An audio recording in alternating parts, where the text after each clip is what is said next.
Welcome to the deep dive. Today, we're digging into how energy and water get used in a specific kind of environment. We've got a whole collection of these did you know facts to guide us. Right. And the idea is to uncover some maybe surprising realities and pull out some practical takeaways for you. Exactly, maybe spark a few aha moments. And, well, to kick things off, get this. A 300 square meter ballroom. It can use more energy than 580 square meter homes Wow, 5 homes. combined. I mean, that's wild, isn't it?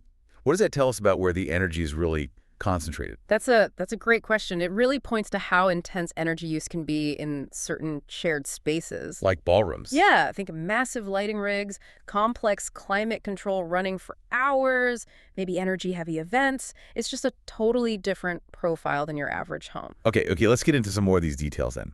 So it turns out guest rooms and corridors, they only account for about 20, maybe 25% of the total energy use. Right, which seems counterintuitive at first. It does. So if it's not primarily the rooms, where's the bulk of it going? Well, the biggest chunk, actually, around 35 to 40%, is used in the food and beverage areas. Okay. That makes sense. Yeah, you've got constant refrigeration, powerful cooking equipment in kitchens, all the lighting in dining areas. It's pretty intensive and runs most of the day. Right. And speaking of kitchens, this one kind of blew me away. Gas burners, only about 55% efficient, whereas induction cooktops are up around 90%. And heating water is way faster, like 3.1 minutes versus 7 minutes on an electric plate. It's a huge difference. That lower efficiency with gas, I mean, a lot of that energy is just wasted as heat into the kitchen, not into the pot. So induction saves energy and speeds things up. Seems like a win-win. It really does. Over time, those energy savings can be pretty significant, likely making up for any higher initial cost. Okay, what about some easier wins? Potential savings. We found that just keeping a closer eye on thermostats in public spaces, like meeting rooms, could cut electricity costs by up to 5% a year. Which makes you think, how often are those rooms empty but still being heavily heated or cooled? Exactly. And things like, motion detectors for lights or swapping out old 10-watt halogens for 3-watt LEDs or T5 fluorescents for CFLs. Huge potential savings there. Oh, definitely. Up to 80% savings in some lighting cases. LEDs are just much more efficient, less heat, too. Less heat is a good point. Ties into cooling costs. Right. And on cooling, being just 1 degree Celsius colder than necessary, that can waste up to 8% in cooling energy right there. 1 degree. Wow. Okay, let's switch gears to water. The numbers here are pretty eye-opening, too. An average occupied guest room uses about 94 liters a day. Okay. But the laundry for that room, that jumps to 113 liters. That's a lot of water for laundry. And the kitchen uses over 56 liters for every single meal served. Per cover. Per cover, yeah. It highlights how water-intensive some operations are, but, there are straightforward ways to cut back. Like what? Well, installing simple 6-liter per minute aerators on taps. They mix air in, so you use less water, but the pressure feels similar. Oh, right. Those little things on the faucet end. Exactly. And just basic stuff, like making sure washing machines and dryers are fully loaded. That alone can save up to 15% in both energy and water for each load. It really does seem to be about those small, consistent things adding up.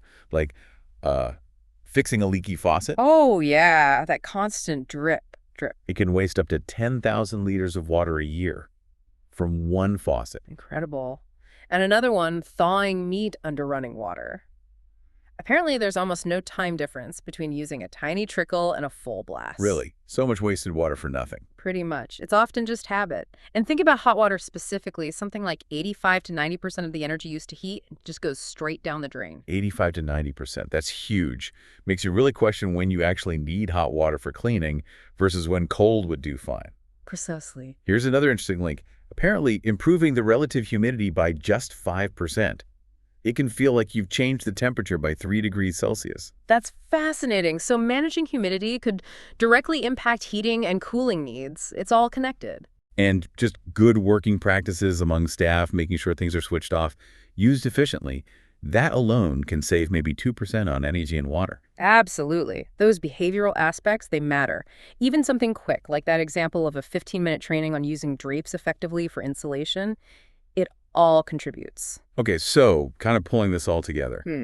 It really feels like the concentration of energy use in specific spots, those big ballrooms, the food and beverage areas, that's a major takeaway. Definitely. The usage isn't evenly spread at all. And it's also clear that, relatively small changes, whether it's technology like LEDs and induction, or just habits like full laundry loads and fixing leaks, can genuinely lead to significant savings. Oh, absolutely. And that connection between energy and water, particularly with hot water heating, is really stark. Saving hot water is directly saving energy. This has been really, really insightful. So for you listening, here's something to maybe chew on.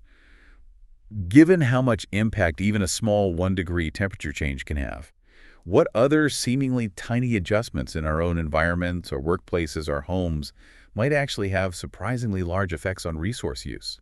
What could you maybe explore a bit more based on all this? Good question to leave folks with. Thanks for joining us for this deep dive.